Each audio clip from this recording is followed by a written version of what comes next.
ఇశ్రాయేలు కాపరి విశ్వముని ఊపిరి, ఇశ్రాయేలు కాపరి విశ్వముని ఊపిరి, పరలోక సారథి ప్రభునా వారధి, పరలోక సారథి ప్రభునా వారధి, యేసు నా రథ సారథి నా హృదయ కాపరి. ఇశ్రాయేలు కాపరి విశ్వముని ఊపిరి, ఇశ్రాయేలు కాపరి విశ్వముని ఊపిరి.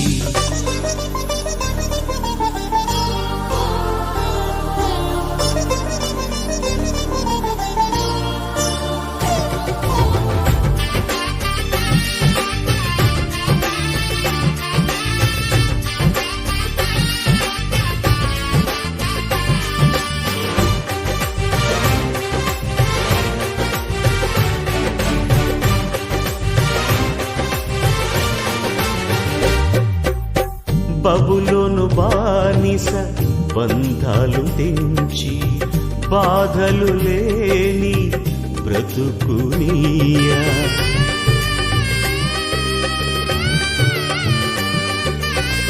బబులోను బానిస బంధాలు తెంచి, బాధలు లేని బ్రతుకునియా, సిలువ కాటాలో శ్రమల కౌగిటిలో, సిలువ కాటాలో శ్రమల కౌగిటిలో, రక్తము కాచి రక్షణనిచ్చిన నా యేసయ్య, నీ రక్తము కాచి రక్షణనిచ్చిన నా యేసయ్య.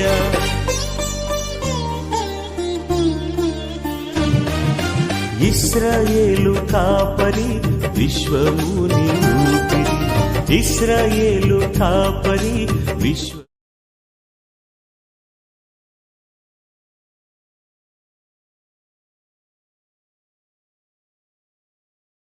అక్కడ మెన్షన్ చేస్తారు ఫిలిపైన్స్ డాక్టర్గా ఉంటుందని మనం అనుకోలేదు. అంటే మీ జీవితంలో కూడా దేవుడు అనుకోని అద్భుతాలు ఖచ్చితంగా చేస్తారు. తన కొరకు కనిపెట్టు వాని విషయమై నీకు తప్ప తన కార్యం సఫలం చేయమని ఏ దేవుని ఎవరు అక్కడ ఎవడు ఏ కాలంలో చూచి ఉండలేటువంటి దేవుడు కళ్ళని సమాచారం మనుషులకు వినబడలేదు, సంగతి వారికి తెలియబడలేదు. సో అందులోకి నువ్వు ఎప్పుడు కూడా అక్కడ కూడా చెప్తాను, నువ్వు కూడా సాక్షి ఇచ్చేవాడు. నేను నాకు దేవుడు చేస్తాను, నేను అనుకోని కాలంలో దేవుడు నాకు దేవుడు చదివించాడని చెప్పేసి ఆయన మార్గంలో వెంటనే నీ మార్గంలో బట్టి నేను జ్ఞాపకం చేసుకుంటూ సంతోషంగా నీకు అనుసరించడాన్ని నేను దర్శించుకున్నాను. చిత్తగించును మీకు తోపడుతుంది దేవుడు కాపాడు. అంటే మనం ఏదైనా అనుసరిస్తే దేవుడు తోపడుతుంది. సో మనం ఎప్పుడు వాక్యంలో పాడుతుందంటే దేవుడు గగనం చేయించుకొని వచ్చి మనకు సాయం చేస్తాం. దేవుడు లేకుండా గురించి ఆశీర్వదించుగాక. ఆమె సర్వంతర్యామి నీకే స్తుతి స్తోత్రం. ఉన్నవాడైన దేవా నీకే స్తుతి స్తోత్రం. గొప్ప దేవా నీకే స్తుతి స్తుతి స్తుతి స్తుతి స్తోత్రం. తండ్రి దేవదేవా దినదిన పాండవుడ, మేము దీనులవి నీ సన్నిధిలో మెలనట్లయితే సమస్త ఈవులను ఇచ్చే దేవుడు తండ్రి. వాళ్ళు అహంకారం తీసివేసి తండ్రి శుద్ధ హృదయం కలిగి తండ్రి నేను స్తుతించడము, నిన్ను కనపరచడము, నేను వేడేలా పోవడము కృప చూపండి దేవదేవ తండ్రి. మేము ఎప్పుడైతే అందరం వాళ్ళ అహంకారం తీసివేసి ఎల్లప్పుడూ తండ్రి సర్వశక్తిమంతుల సమాధానం గల హృదయం మాకు అందరికీ దయచేతండి. ఈర్ష, పగ, ద్వేషం అటువంటి ఏమీ లేకుండా మా హృదయంలో లయపరచండి ప్రభా, లయపరచండి. ఎల్లప్పుడూ శాంతి సమాధానం కలిగి జీవించండి కృప చూపండి దేవా. చేయాలి ప్రతి ఒక్క బిడ్డపై దీవెలు కృమ్మరించండి ప్రభు. తండ్రి మేము నీ సన్నిధిలో చేరి నీ సన్నిధి కాదని అనుభవించిన కృప చూపండి ప్రభు. నీ సన్నిధిని మా అందరిపై ప్రకాశింపజేయండి ప్రభు. మా హృదయంలో మీరు ఉండండి, మా తలంపులలో మీరు ఉండండి, మా నోటిలో ఉండండి. మేము చేసే ప్రతి పని తండ్రి నీ దృష్టికి యోగ్యమైనదిగా ఉండటం సహాయం చేయండి ప్రభు. తండ్రి మేము ఈ లోకంలో ఏమి చేయలేనప్పటికీ తండ్రి నీ నామను బట్టి నీ యొక్క వాక్యము బట్టి నీ యొక్క కృపను బట్టి మేము ఈ లోకంలో తండ్రి సత్యమైన సంత బ్రతకడం నేర్పించారు తండ్రి. మాలో తండ్రి శుద్ధ హృదయం దయచేసి తండ్రి, ఈ శుద్ధ హృదయం నుండి తండ్రి సత్యవాక్కులనే బయలుపెట్టకుండా చూపండి తండ్రి. విషయానికి స్థుతి స్తోత్రములు తండ్రి. నేనే మార్గమును సత్యమును జీవమైన దాన్ని వాగ్దానం ఇచ్చిన దేవా తండ్రి. మేము సత్యవంతులు తండ్రి, మేము సత్యం సంతృప్తిగా చూపండి తండ్రి. తండ్రి మా కొరకే తండ్రి తండ్రైన నామములో పరిశుద్ధ నామములో తండ్రైన నామములో పరిశుద్ధ నామంలో అక్కకు పెద్దమ్మకు మీ అందరికీ వందనాలు. నా సాక్ష్యం ఏమంటే అక్కడ షాప్ దగ్గర పూర్వానికి ఆరోగ్యం బాగాలేదు. మల్లేశ్వరమ్మ ఆ సినిమాకి పాపం బాగాలేకుంటే నేను రోజు వదిలే మా చూసుకుంటూ ఉంటుంది. ప్రార్థనకు వస్తేటప్పుడు చూసుకుంటూనే ఆయనకి నొప్పి బాధ, ఆయనకి పుండ్లు బాగా 2 ఏళ్ళు పడ్డదట్లా పుండ్లైనవి. నా నొప్పి ఆ తండ్రికే తెలుసు కానీ ఎవరికి తెలియదు. ఆయన ఏం చెప్పిందంటే, నేను ఇట్లే వస్తున్నా చక్కగా ప్రార్థనకి చూస్తుంటే అక్కమ్మ నిలబడమ్మా అని అంటే ఏం చిన్నమ్మ అంటే, నా నొప్పులు నీకు భరించలేదమ్మా, ఎవరికి చెప్పొద్దమ్మా, నేను గుళ్ళలు వేసుకొని మింగి చావాలనుకున్నాను, ఎవరికి చెప్పొద్దమ్మా, నీ తమ్ముళ్ళకి ఎవరికి చెప్పొద్దు, నాకు అట్లా ఉంది నొప్పి అని అంది. అంటే నేనేమన్నాను, చిన్నమ్మ అట్లా వద్దమ్మా, జీవం గల తండ్రి జీవం ఇస్తాడు నీకు, అట్లాంటివి పట్టించుకోవద్దు, ఏమి అనుకోవద్దు, నేను అట్లా కడవై ప్రార్థన చేయించుకొస్తా అంటే కొబ్బరి తీసుకుపోతావమ్మా అంటే తీసుకుపోతలేసినమ్మా అంటే అంటే చెప్పొద్దమ్మా ఎవరికి, నేనైతే ఈ నొప్పులకు తక్కలేను, ఆ బాధ అసలు ఎవరికి రాకపోదులేమ్మా అని ఏడ్చింది. ఏడ్చొద్దు సినమ్మా, ఆయన జీవం గల తండ్రి బతికిస్తాడు, ఆయన సమాధుల నుండి లేచి వచ్చిన తండ్రి బతికిస్తాడు సినమ్మ అంటే అవమ్మ అని అంది. అంటే నేను ఇక్కడ వచ్చి అక్కడికి చెప్పి ప్రార్థన చేయించినాను. చేయించి నూనె తీసుకుపోయిస్తే 2 ఏళ్ళు పట్టేదంతా ఉండేది, ఇప్పుడు సగానికి సగం వచ్చిందట. మేలో మనకి సగం మేలైందని నా మళ్ళీ పిలుచుకొని అడిగింది. నా చిన్న సాక్ష్యాన్ని దేవుడు జీవించుగాక. ఆమేన్, ఆమేన్, ఆమేన్.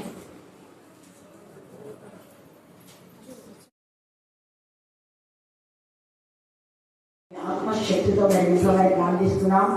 లేఖన భాగాలు చెప్పిన బిడ్డను బట్టి ఆ వాక్యము వారి జీవితానికి సోపానంగా ఉండటానికి, వారి జీవితానికి స్థిరమైన పునాదిగా ఉండటానికి, వారి జీవితానికి వెలుగుబాటగా జీవ మార్గంగా నా తండ్రి దేవా సత్య మార్గంలో నీతి మార్గంలో నీకు ఇష్టమైన మార్గంలో నడుస్తూ దేవా పాపం చేయకుండా చరిత్రను అసహించుకొని దేవా నా ప్రభా నీకు ఇష్టమైన బిడ్డగా సాక్షులుగా సాధనలుగా ఈ బిడ్డలు ఈ యొక్క చిన్న వయసులోనే మీరు మైటీ వెపన్స్ గా మీరు వాడుకుంటున్న విధానం బట్టి ఎంత స్తుతించినా కూడా తక్కువే ప్రభా. స్తోత్రం.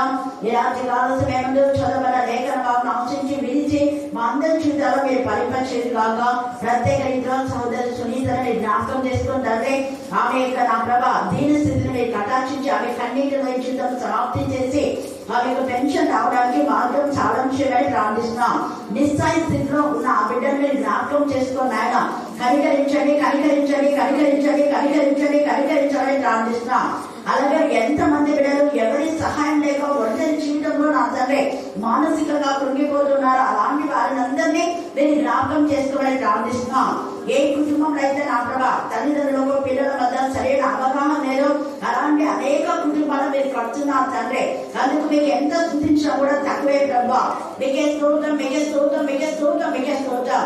భయంకరమైన తాగు నుంచి అనేక మంది బిడ్డలు మీరు విడిపించారు, అందుకు ఎంత స్తుతించినా కూడా తక్కువే. సేవ తిరిగి వారికి తాగుడనే మధ్యనే వ్యసనం పడిపోవడం మధ్యని ప్రవేశించకుండా దురాత్మని గమనించమని ప్రార్థిస్తున్నాం. సహోదరి మేరీ మా ప్రభు అతని సురేష్ కాల్ చేసి ఉండగా వారి పిల్లలను పట్టి పీడిస్తున్న దుష్ట శక్తులు, దురాత్మల, ప్రేతాత్మల సమూహం చేతిబడి మాంత్రిక శుద్ధ శక్తులు ఏస్తున్నామని గర్దించి పాతలుగా బంధించమని ప్రార్థిస్తున్నాం. కనికరించండి, కనికరించండి, కనికరించండి, కనికరించండి. ఒకప్పుడు దురాత్మలతో పీడింపబడుతున్న కుమారుని మీరు స్వస్థత ఇచ్చారు. కానీ మరలా వాక్యంతో నింపబడిన విధానం బట్టి దేవా ఖాళీ ఉన్న ఆ బిడ్డ హృదయాన్ని భయంకరమైన దురాత్మల చేత మరలా పీడిస్తబడి ఉండగా ఆ బిడ్డను జ్ఞాపకం చేసుకుని తండ్రి ఆ తల్లి కన్నీటిని మీరు తుంచండి. కుటుంబంలో నెమ్మది కలుగజేయమని ప్రార్థిస్తున్నాం. తల్లిదండ్రులకు పిల్లలకు సరైన అవగాహన మీరే దయచేయడం కాక కనికరించండి, కనికరించండి, కనికరించండి. మరి కుమార్తె వెంటనే డాక్టర్గా ఉంటుండగా మీ జ్ఞానాత్మతో నింపుది కాక దేవా మీరు ఉద్యోగం ఇస్తానన్నారు, ఇచ్చారు, అందుకు మేము స్తుతిస్తున్నాం. అలాగే డిఎస్కి రాసే ప్రతి బిడ్డలో మీ నామం మీ రక్తం మీరు చూపిస్తున్నారు దేవా. గతంలో 2024లో మీరు కొందరు ఉద్యోగాలు ఇచ్చినందుకు మేము స్తుతిస్తాం. 2025లో కూడా మీరు మా తండ్రి దేవా కనీసం ముగ్గురికైనా మేము అడిగాను, కానీ ఇప్పటికి 9 మందికి మీరు గవర్నమెంట్ జాబ్ ఇచ్చారు, అందుకు మేము స్తుతిస్తున్నాం. ఈ డిఎస్సి లో కూడా నా తండ్రి మీరు ఇవ్వబోయేటటువంటి ఉద్యోగాలు బట్టి ఎంత స్తుతించా కూడా తక్కువే దేవా. ఉదయం మీద నా ప్రభ మరి దేవుడి చిచ్చి నా తండ్రి అశోకు నా ప్రభ ఇంకా నా తండ్రి ఇచ్చిందని నా ప్రభ నా తండ్రి శామ్యుయల్ మీరు జ్ఞాపకం చేసుకుని వారు చక్కగా రాయడానికి మార్గం చాలా చేశారు. వారు ఆన్సర్ ఆత్మానుసారులు అనే మాట మనం ఈ రోజు ధ్యానం చేసుకోబోతున్నాం. ఆత్మానుసారుల యొక్క లక్షణం ఏంది చెప్పాలి. ఆత్మానుసారుల యొక్క లక్షణం ఏంది? నీతిగా బతకడం, ఇంకా నీతిగా బ్రతుకుతాడు, యథార్థంగా బ్రతుకుతాడు, ఇంకా పరిశుద్ధంగా జీవిస్తాడు. అది ముఖ్యంగా ఆత్మానుసారులు ఆత్మ విషయంలో పైన ఆసక్తి కలిగి ఉంటారు.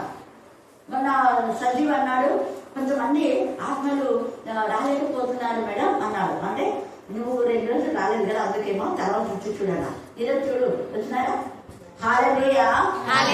అడిగినందుకు నాకు చాలా సంతోషం. అంటే ఒక్క రాకపోయినా కూడా బిడ్డలు ఎంత ఆసక్తితో వాళ్ళ కోసం ప్రార్థన చేస్తున్నారు. వీళ్ళేంటి నేను అన్నా అక్క కొంచెం బాగాలేదే, మా అత్తమ్మకు కావునొప్పి పెద్దవాళ్ళు అని నేను చెప్పిన. దీపాలక వాళ్ళు కూడా వస్తారు కాబట్టి పరిస్థితులను బట్టి అని చెప్పేసరికి సంతోషపడ్డారు. ఎందుకు నేను చెప్తున్నా అంటే ఆత్మానుసారులు ఒక్క ఆత్మ రాకపోయినా కూడా ఎంతగా బాధపడతారంటే అంత బాధపడతారు. మనం కదా మన పెళ్లిళ్ళకు సొంత వాళ్ళు ఎవరైనా రాకపోతే బాధ ఉంటుంది కదా, ఇంటి ప్రతిష్టకు ఎవరైనా రాకపోతే బాధ ఉంటుంది. కానీ ఆత్మానుసారులు ప్రార్థన రాకపోతే ఆత్మ బాధపడాలి. ఇక్కడ ఈ లాజరు కూడా ఆత్మ సంబంధమైన వ్యక్తి, జీవించే జీవిత కాలం అంతా కూడా ఆయనకు ఉన్నా లేకపోయినా దేవుని హత్తుకొని ఆనుకొని జీవించాడు. ఈ రాత్రి మనం కూడా ఈ 3 చేయాలి. మనకు ఏది ఉన్నా లేకపోయినా, ఆరోగ్యం ఉన్నా లేకపోయినా, ఆస్తి ఉన్నా లేకపోయినా, సంపద ఉన్నా లేకపోయినా, ధనం ఉన్నా లేకపోయినా, చదువు ఉన్నా లేకపోయినా, ఇతరులు మనం సహకరించకపోయినా, ఇతరులు మనం మరి వేరేది చూపించినా, నిందలు వచ్చినా, బాధలు వచ్చినా, ఏది వచ్చినా దేవుని హత్తుకొని ఆనుకొని దేవుని పైన ఆధారపడి మన జీవిత పరుగు పందంలో ముందుకు వెళ్తూ ఉంటే మనం ఆత్మానుసారం. ఈ గుణ లక్షణాలు ఈ లాజరులో ఉన్నాయి. లాజరు ఒకప్పుడు ధనవంతుడే, కానీ పరిస్థితులను బట్టి అలా అయిపోయాడు. అయితే ధనం ఉన్నప్పుడు ఒకేలాగా ఉన్నాడు, ధనం లేనప్పుడు ఒకేలా ఉన్నాడు. ప్రస్తుత పరిస్థితిలో మనం అది కూడా చదివి చెప్పిండు, చక్కగా చెప్పిండు ఆ పిల్లోడు. వాళ్ళకి ఏమైనా బాగలేకుంటే వస్తారు మీద, మళ్ళీ తర్వాత బాగినాక మనం కొంచెం ఎస్కేప్ అవుతుంటా అంటే లేదులే పరిస్థితిని బట్టి ఖచ్చితంగా వస్తారని నా నమ్మకం. కానీ ఆ బిడ్డ చెప్పినట్టుగా ఒకవేళ ఉంటే మార్చుకోండి. అవకాశం బట్టి మనం అవకాశవాదంగా ఉండు. ఎల్లప్పుడూ ప్రభులో, ఎక్కడున్నా ప్రభులో. నేను మళ్ళీ చెప్తున్నా, ఒకవేళ ఇక్కడికి రాకపోయినా వేరే ఊళ్ళో ఉన్నారనుకోండి, వాక్యంలో ప్రార్థనలో ఎదగాలి. మీరు ఎదిగాలా లేదన్నది అక్కడ గ్రంథంలో లిఖితమై ఉండాలి. లేదా ఈ ప్రాంతంలో చాలా మంది ఇప్పుడు మనం ఇక్కడ ఉన్నవాడు కనీసం 100 పైగా ఉన్నామని మనం అనుకుంటే ఇక్కడ కొన్ని వేల మంది ఏకీభవిస్తున్నారు. ఎందుకంటే ఆ టైమింగ్స్ నేను రాస్తా కాబట్టి వాళ్ళు చెప్తారు నాకు, అక్క మీతో పాటు మేము ఏకీభవిస్తున్నాం, మాకు లైవ్ లో పెట్టరా అన్నాడు. లైవ్ లో పెడితే అదే టైంలో మీరు ఉండాలి కదా, కానీ అదే యూట్యూబ్ లో పెడితే ఎప్పుడైనా మీరు చూసుకోవచ్చు కదా అంటే అవును అక్క మంచిదే అని చాలా మంది లైవ్ అడిగినారు. లేదా మాకు ఇది కాన్ఫరెన్స్ కాల్ కలపండి అంటున్నారు. అలాగా కాదు, నేను నా సెల్లోనే వీడియో తీస్తున్నారు కాబట్టి.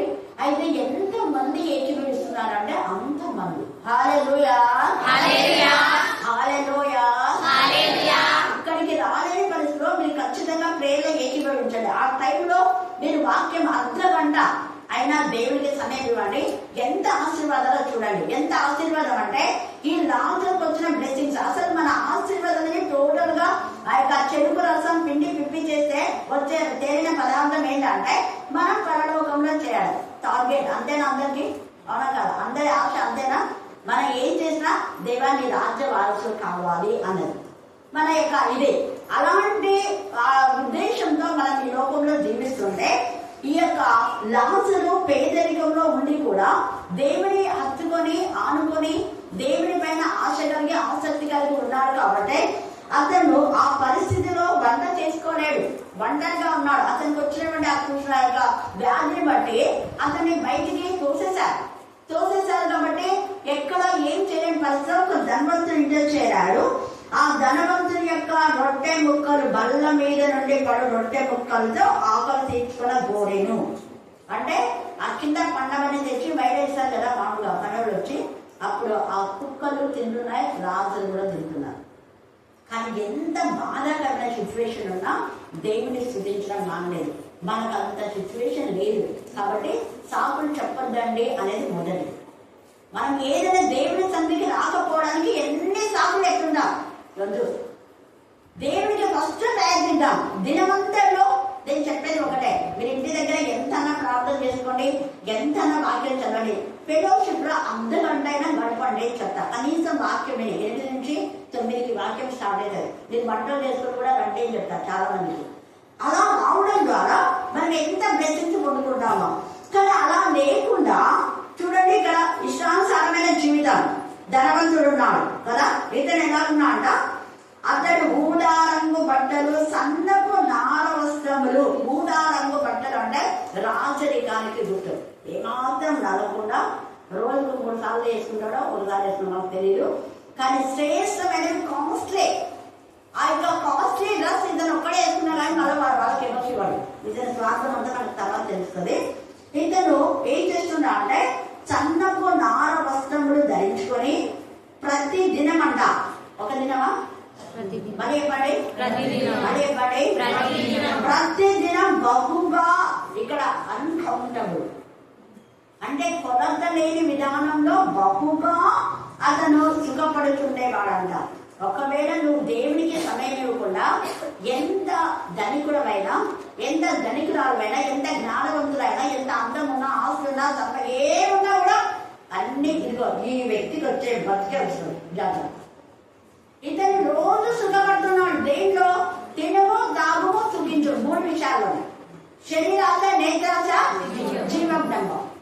అవును కదా, అక్కడ పేదవాడు ఉన్నాడు, ఆయనకు పోయి అన్నం అయిపోయి ఏనాడు అన్న బాపం లేదు. ఇక్కడ కింద పడిన రొట్టె ముక్క. అతనికి ఉన్నటువంటి ధనవంతుడు కాబట్టి ఎంతో ఉన్నది ఆహారం. తినేటప్పుడన్నా ఒక ప్లేట్లో కొంచెం అన్నం తీసిపోయి అతనికి అయిపోండి అన్న పాపాన్ని పోలేడు. చూడండి ఎంత నీచమైనటువంటి క్యారెక్టర్. తను తినేటప్పుడు బల్ల కింద పడే వాటినే ఆయన చూడండి, ఈ యొక్క లాజరు తింటున్నాడే కానీ ఒకవేళ ముక్కలు పడలేదే అనుకో, ఉదాహరణ ఆ రోజు అతను ఎలా అంటున్నాడు, ఆ పని వాళ్ళైనా పోయి వేయచ్చు కదా, అది కూడా లేదు. ఇక్కడ ఎంత బాగా చూడండి. అవును, ఒక వ్యక్తి ఉన్నాడు మన ఇంటి దగ్గర, ఎంతో ధనవంతుడు కదా, ఏదో దొరుకుతుంది లేని ఆశతో ఉన్నాడు.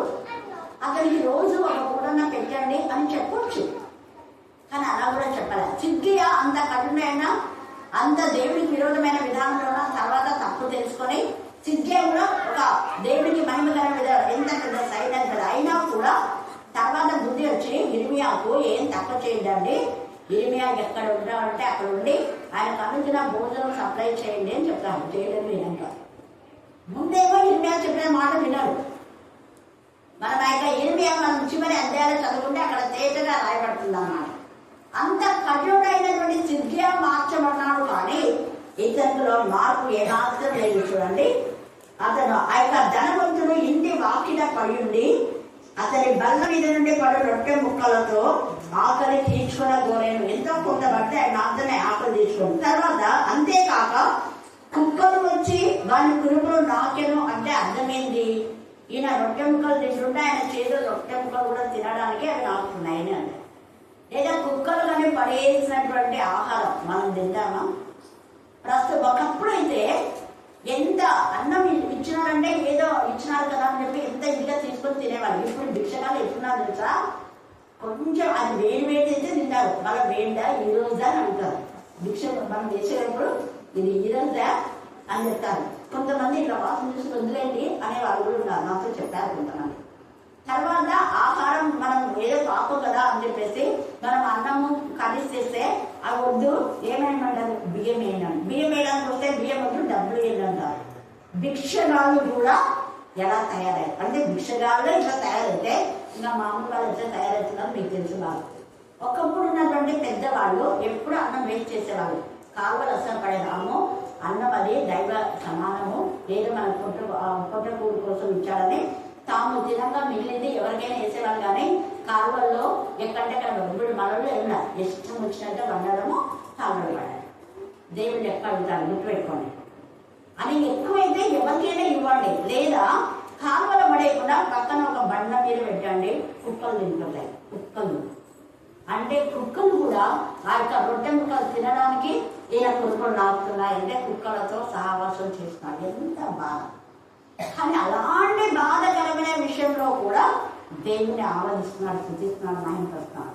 దావీదులా మనం కీర్తన 57 చదవండి, 1-2 వచ్చినాడు. కీర్తన 57:1-2 వచ్చినాడు.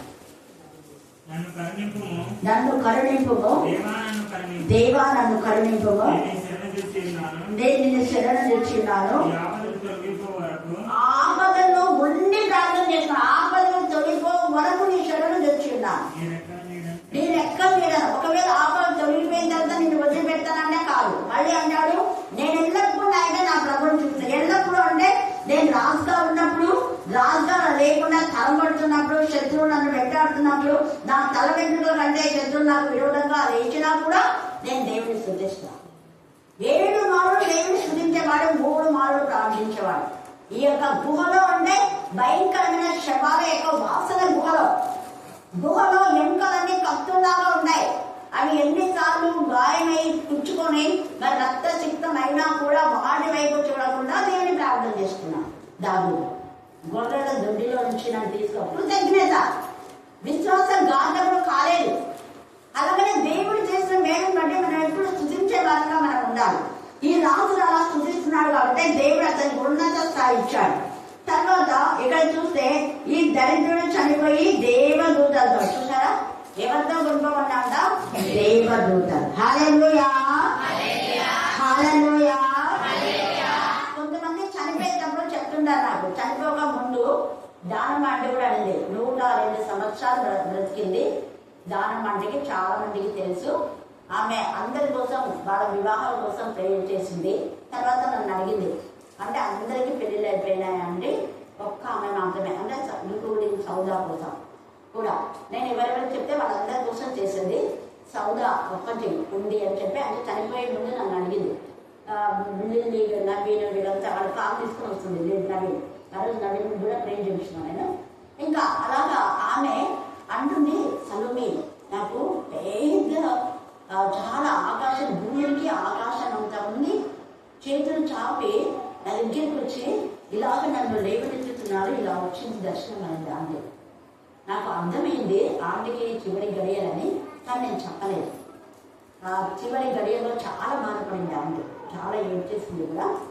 అయితే ఆంటీ ఎప్పుడు కూడా తన బర్త్డే సెప్టెంబర్ 12 అవుతుంది, నా బర్త్డే సెప్టెంబర్ 9. ఖచ్చితంగా నేను ఆంటీకి కోసం నేను గిఫ్ట్ తీసుకునేస్తే అప్పుడు మళ్ళీ నాకు గిఫ్ట్ ఇస్తుంది ఆంటీ ప్రతి సంవత్సరం. దాదాపు మాకు 40 సంవత్సరాల అనుబంధం ఆంటీకి నాకు. అలాగా ఆంటీ చనిపోయినప్పుడు నిజంగా దేవదూతలను తీసుకువెళ్ళారు. కొంతమందికి ముందే, ఇంకా కొంతమంది ఏడుస్తుంటారు, కొంతమంది భయపడుతుంటారు. కారణం ఏంటంటే వాళ్ళ యొక్క మరణము భయంకరంగా ఉన్నప్పుడు వాళ్ళు గావు కేక వేసి ఏడ్చుకుంటూ చనిపోయే వాళ్ళు ఉన్నారు. నమ్ముతూ ఆంటీ చనిపోయే మరుసటి రోజు వరకు ఉన్నారు. అదే ఎవరో దూరం నుంచి రావాలి అని చెప్పేసి. అయితే ఎంత స్మైలింగ్ ఫేస్ అంటే అంత 102 సంవత్సరాలు కూడా అంత కలగా ఉండింది ఆంటీ ముఖం. దేవుడి పిల్లల ముఖం అలా ఉంటుంది చనిపోయినా కూడా. నాన్న కూడా 2 days నుంచి బాంబే నుంచి రావడం చెప్పేసి అలాగా. ఎందుకు నేను చెప్తున్నా అంటే చనిపోయిన మనల్ని, మనం చనిపోయే ముందు దేవుడు తన దూతలు పంపి వాళ్ళ యొక్క మరణము దేవుడికి ఇస్తాడు. అందుకని ఆత్మానుసారంగా మనం జీవిస్తే దేవుడి ఆత్మానుసారం యొక్క జీవితాలు, వాళ్ళ యొక్క మరణము దేవుడికి ఇస్తాడై దేవుడే తన దూతలను పంపి ఆయన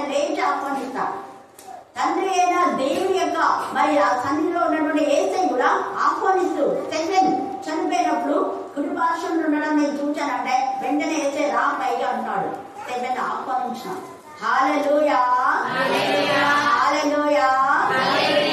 హల్లెలూయా. ఈ రాత్రి కాలంలో మనం ఆత్మానుసారంగా ఉన్నామా, శరీరానుసారంగా ఉన్నామా? ఆత్మానుసారంగా ఉంటే ఖచ్చితంగా నువ్వు దేవదూతలతో కొనిపోబడి అబ్రహాము రొమ్మున ఎప్పుడు అంటే యేసు ప్రభువు వారు చనిపోయి తిరిగి లేచే వరకు ఆ అబ్రహాము కూడా ధనవంతుడే. అబ్రహాము ధనవంతుడే, ఇస్సాకు ధనవంతుడే, తర్వాత దావీదు ధనవంతుడే. వీళ్ళ ధనం ఎలాగో వచ్చిందంటే ఒక్కరిని తీసుకోకుండా కష్టపడి సంపాదించింది. అది ఇతను ధనవంతుడే కానీ అక్రమంగా సంపాదించిన ధనం ఉండొచ్చు, లేదా స్వార్థం, రెండింటిలో. ఒకవేళ అక్రమంగా కాకపోయినా తన పితల నుంచి వచ్చిన ధనమైనా ఒక్కరికి ఇవ్వకుండా తను సొంతగా ఒక్కడే తినుము త్రాగుము సుఖించుకునే విధానంలో. ఇంకొక ధనవంతుడు కూడా చాలా కొట్లు కట్టి నా ప్రాణమా అంటాడు. మేము అనేది అక్కడ తన వ్యక్తిగతంగా నా ప్రాణమా తినుము తాగుము సుఖించుము, దేవుడు నీకు దయచేసి ఆయుష్కాలం అంతా బాగా ఉండాలి, కొట్లన్నీ నింపేస్తాడు. చూడండి ఎంత నీచమైన ఆలోచన. దేవుడు ఇచ్చిన దాన్ని 10 మందితో మనం షేర్ చేసుకోవాలి. ఈ లాజరు ఒకప్పుడు అలాగే ఉన్నాడు. అందుకే దేవుని దూతల యొక్క లక్షణం, దేవుని దూతలు ఎప్పుడు మనకు సహాయం చేయడానికి ఉంటారు. మనం ఇద్దరికి సహాయం చేసే వాడుగా ఉన్నామా? ఈ ధనవంతుడు కనీసం ఆ ఒక్క వ్యక్తి కూడా సహాయం చేయలేనటువంటి నీచమైనటువంటి క్యారెక్టర్. కానీ వాళ్ళు పనిచేస్తున్నారు కాబట్టి ఏదో వాళ్ళకి సహాయం చేసి ఉండవచ్చు మేబీ. అయితే ఇక్కడ చూడండి, అందుకనే ఈ వ్యక్తి, ఈ యొక్క దేవునికి విరోధంగా జీవించిన ఈ వ్యక్తి, ఈ ధనవంతులందరూ నరకానికి పోరు. అది కూడా తప్పుడు యొక్క ఆలోచన. ఎందుకు అంటే ధనవంతుడైనటువంటి అబ్రహామే దేవుని యొక్క సన్నిధిలో ఉన్నాడు. ఇప్పుడు లేదు, ఇప్పుడు తండ్రి యొక్క మరి యేసు ప్రభావం చనిపోయి తిరిగి లేచిన తర్వాత అబ్రహాము రొమ్ములు కాలు చేసి పరదైసు అనే ఒక ప్రదేశంలో పరలోకంలో ఒక భాగంలో ఉన్నారు వీళ్ళంతా కూడా. హల్లెలూయా, హల్లెలూయా. తీర్పు దినము వరకు వాళ్ళకంతా కేటాయించిన ప్రదేశాల్లో వాళ్ళు ఉంటారు. ధనవంతుడే అబ్రహాం కూడా, ఇస్సాకు ధనవంతుడే, దావీదు ధనవంతుడే. దావీదైతే ఎల్లప్పుడు అయితే నా ప్రభుని చూచుంటే అంటే స్టిల్ నవ్వు, ఇప్పుడు కూడా చనిపోయినా కూడా నేను నా దేవుని చూస్తూ ఉంటాను అక్కడ అర్థం. అంటే దేవుని సన్నిధిలో నేను ఉన్నాను అనే నిరీక్షణతో ముందే ఆ లేఖన భాగాల ప్రవచన రూపకంగా దావీదు తెలియజేస్తాడు. యేసు ప్రభుల వారి యొక్క శిలువ మరణంలో ఆయన నా దేవా నా దేవా నన్నెందుకు చేయి విడిచిపోయి కీర్తన 22లో ప్రవచన రూపకంగా తెలియజేస్తాడు. వీళ్ళంతా ధనవంతులే కానీ ఒక్కరిని ఆశించకుండా కష్టోచితంతో వాళ్ళు ధనాన్ని పెంచుకున్న వాళ్ళు. అసలు దావీదుకున్న ధనం అయితే లెక్కలేదు. ఆయన ఆ వెండి అసలు లెక్కలేదంట, బంగారం అయితే చూసి చూపించాడు దేవుని మందిరాన్ని. ఎంత గోల్డ్. అయితే ఆ యొక్క మంచాలు కూడా బంగారంతో చేయబడ్డాయి, బంగారం కళ్ళాలు చాలా. తెలుసా ధనవంతులే. ఇలా ధనవంతులంతా నరకానికి పోలేదు. వాళ్ళకు ధనం ఉన్నా ఏమన్నారు వాళ్ళు అంటే ఈ ధనం మాకు లెక్కలేదు, దేవాన్ని వాక్యమే. అందుకే అబ్రహాము విశ్వాసంతో దేవుని స్తుతించాడు. విశ్వాసంతో ఉన్నాడు కాబట్టి పోగొట్టుకున్నదంతా తిరిగి తన తమ్ముడికి మన యొక్క లోతుకు మళ్ళా తీసుకొని వచ్చించాడు ఆస్తిని అంతా కూడా. కానీ విశ్వాసంతో ఉన్న అబ్రహాములకు వేలైపోవడం ద్వారానే లోతు ఉన్న ఆస్తిని కోల్పోయాడు. అందుకే సహవాసం అనేది చాలా చాలా ప్రాముఖ్యం. ఈ లాజరు ఎప్పుడు దేవునితో సహవాసం, అబ్రహాం దేవునితో సహవాసం, ఇస్సాకు దేవునితో సహవాసం, తర్వాత యాకోబు దేవునితో సహవాసం, దావీదు, వీళ్ళందరూ కూడా ఎస్తేర్ మహారాణి, తర్వాత ప్రధానమంత్రి అయిన మొదటి దేవునితో సహవాసం. వాళ్ళంతా కూడా రాణులైనా రాజులైనా వాళ్ళు సంపన్నులైనా కూడా దేవుని సన్నిధిలో ఉన్నారు. కారణం ఏంటంటే వాళ్ళ స్థితిని బట్టి వాళ్ళు ఆలోచించగా దేవుని స్తుతించిన వాళ్ళ గతిని స్థితిని వాళ్ళు చూసుకోలేదు. మనం మా గతి స్థితి ఎలాకుండా ఇష్టాంతరంగా ప్రవర్తిస్తే ఈ ధనవంతులకు వచ్చే గతే ఉంటుంది. జాగ్రత్త. అందుకే ఈ రాత్రి దేవునితో మాట్లాడుతున్నాను. దేవుడికి సమయం ఇవ్వకుండా నువ్వు ఎన్ని పనులు చేసినా వేస్ట్. అది చిరిగిపోయిన సంచిలో వేసినట్టే ఉంటుంది, అవునా కదా? అదే దేవుడికి సమయం ఇవ్వు, నీది ఆశీర్వదించబడుతుంది. నీ యొక్క ఇంటి బిస్కెట్స్ వచ్చింది దేవుడు ఆశీర్వదిస్తాడు, నీ ఆహార పాత్రను ఆశీర్వదిస్తాడు. అందుకే వంట చేసేటప్పుడు మీరు ముందు ప్రార్థన చేయండి, అయిపోయాక ప్రార్థన చేయండి అని చెప్పారు. భోజనం తినేటప్పుడు ముందు ప్రార్థన చేయండి, తిన్న తర్వాత కూడా ప్రార్థన చేయండి. అంతేగాని భోజనం తినేటప్పుడు ప్రార్థన చేయకుండా ఇష్టాంతరంగా తినేటప్పుడే గొడవ వస్తారు. తినకుండా ప్లేట్ల రైస్ పడేస్తారు. కొంతమంది తిన్నాక అజీర్తి, తిన్నాక బలహీనత, ఇవన్నీ కాకుండా ఉండాలంటే ఫస్ట్ ప్రయారిటీ మనం దేవునికి ఇవ్వాలి. వీళ్ళు పేదరికంలో ధనంలో ఎప్పుడున్నా దేవుని ఆరాధించినారు కాబట్టి దేవుని సన్నిధిలో క్షేమంగా వాళ్ళంతా చూడండి నెమ్మది పొందుతున్నాడు ఇక లాజరు అయితే. కానీ ఈ ధనవంతుడైతే చూడండి ఇక్కడ సుఖించాడు, కానీ ఇక్కడ ఆ యొక్క మరి దేవుని యొక్క సన్నిధిలో లేకుండా నరక యాత్ర పడుతున్నాడు. ధనవంతుడు కూడా చనిపోయి పాతి పెట్టాడు. అప్పుడు అతను ఎక్కడికి పోయాడంట, పాతాళంలో ఏం చేస్తున్నాడంట, పాతాళంలో బాగా ఖర్చు అడగలు చేసుకోండి. నువ్వు ఇక్కడ దేవుని తెలియకుండా దేవునికి సమయం ఇవ్వకుండా నీ ఇష్టాంతరంగా తినుము తాగుము సుఖించుము అని అంటే నీకు బాగానే వచ్చేది. నీ విద్య ఎక్కువ ఉండకూడదు, నీ ఉద్యోగం ఎక్కువ ఉండకూడదు, నీ భార్య పిల్లలు ఎవరైనా కూడా వాళ్ళ దేవుని తర్వాతనే వాళ్ళు ఉంటారు. దేవునికి సమయం కూడా చేస్తే ఇదిగో వచ్చే వాళ్ళకంతా ఇదే కథే, బాధపడతారు. ఇక్కడ నువ్వు ఎంజాయ్ చేయాలని కూడా సండే వచ్చిందంటే పార్కులకు వెళ్తున్నారు మనలు, సండే వచ్చిందంటే సినిమా, సండే వచ్చిందంటే ఈరోజు మంచి సినిమా వస్తుందని సినిమాల దగ్గర అక్కడ టీవీలో అంచుకొని పోయి ఉంటారు. పక్కన ఎవరైనా మాట్లాడితే నువ్వు మాట్లాడదు ఆ సీన్ బాగుంది అనేవాళ్ళు ఉంటారు. పిల్లలతో అందుకే పిల్లలు వెళ్ళిపోతున్నారు. తల్లులు సినిమాలు చూస్తున్నారు, పిల్లలు పెట్టుకొని చూస్తున్నారు. తల్లులు దేవుని మందిరానికి వచ్చి పిల్లలు కూడా దేవుని మందిరానికి వస్తే ఎంత మంచిగా ఉంటుంది ఆ కుటుంబం. హల్లెలూయా హల్లెలూయా. దేవుని పిల్లలకి ఎప్పుడప్పుడు దేవునికి సన్నిధానంలో ఒక ఆరాధన ఉంటది.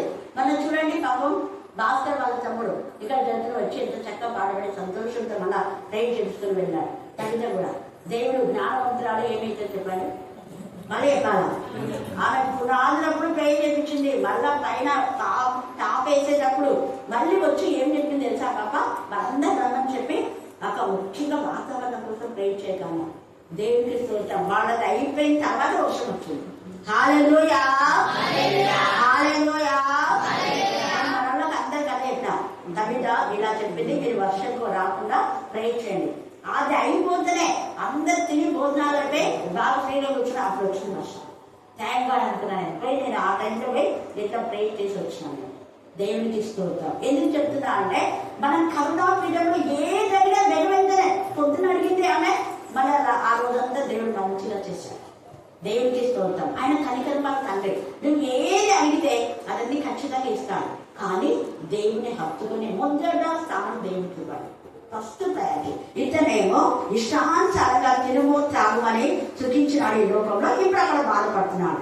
పాతాళంలో బాధపడుతూ కన్నులెత్తి దూరం నుండి అబ్రహామును చూసినాంట. దూరం నుండి అంతవరకు అబ్రహాము తండ్రిగా లేడు. ఇప్పుడు ఏమంటున్నాడు, ఇప్పుడు తండ్రి మనకు వచ్చింది. చూడండి, ఇప్పుడేమో తండ్రివైన అబ్రహమా అని అంటాడు. ఇదంతా చాలా ఉంది. తండ్రివైన అబ్రహమా దా ఎందుకు కనికరపడి మందు కనికరపడినావా? ఏ కొలత కొలితే అదే కొలత కొలబడతాయి. నువ్వు కనికరం లేకుండా ఆ లాజరు పేదలకు ఆహారం పెట్టలేదు కదా, మరి నీవే నాకు ఇంటికి వస్తుంది కనికరం. టిక్ ఫర్ దాట్ అన్నాడు కదా, అబ్రహాము ఖచ్చితంగా చెప్పేసినాడు. నువ్వు ఒకటి కనికరం పడలేదు కదా, నీకు అంతా ఉంది. ఒక్కడికి రోజు వాడికి భోజనం పెట్టచ్చు లాజరుకు, నువ్వు కనికరం పడ్డా. మరి నేనేలా కనికరం పడతావు నీ పైన?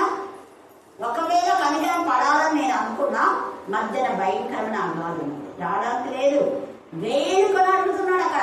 ఇక్కడైతే బాగా ముఖముఖాలు ఇచ్చినాడు దేవుడు లాజరుకు. ఏదో ఒక దానిలో కావాలని దేవుడే కడుపు చేసింటాడు వాడు. ఎందుకంటే అది పడుతుంది కదా అతను కడుపు నిండేది. దేవుడే పడేలా చేసింటాడు. తన బిడ్డలకు ఎప్పుడు కడుపు కాలేలా చేయడు దేవుడు. ఏరియాని పోషించినటువంటి దేవుడు కదా, కాపులతో ఏరియాని పోషించాడు. కాబట్టి ఈ సమయం ముందు మన జ్ఞాపకం, దేవుడు ఎప్పుడు నీకు తక్కువ చెయ్యడు. ఇక్కడ కూడా తన బ్రెయిన్ కొంత నీళ్లు నుంచి నాలుగును చల్లార్చాలి అని అన్నాడు. కానీ ఇక్కడంతా ఇదంతా మీరు చదువుకోండి. అయితే అప్పుడు 25 అంటున్నాడు, అందుకు అబ్రహాం కుమారుడా.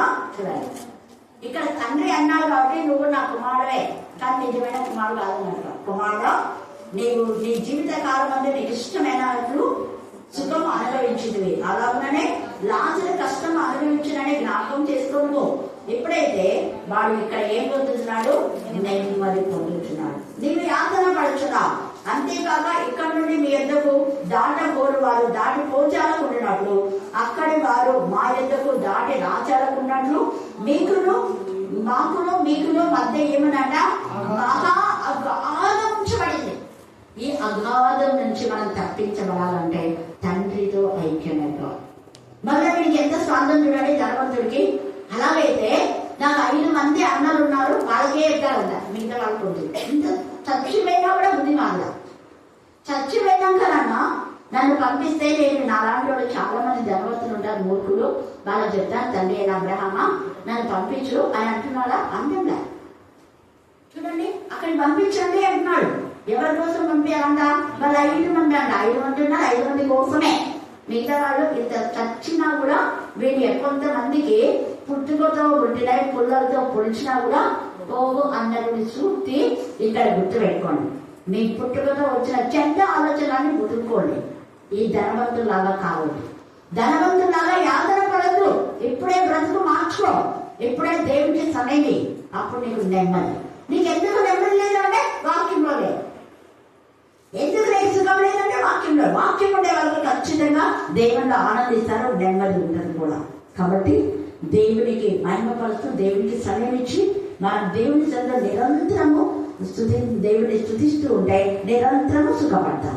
నిరంతరం దేవుని కనపరిస్తే నిరంతరం నెమ్మది, నిరంతరం దేవునికి స్థానం ఇస్తే నిరంతరము కొలతలేని చూద్దాం దేవుడు ఇస్తాడు. దేవుడు ఈ లేఖన భాగాన్ని దేవునికి ఆశీర్వదించుగాక.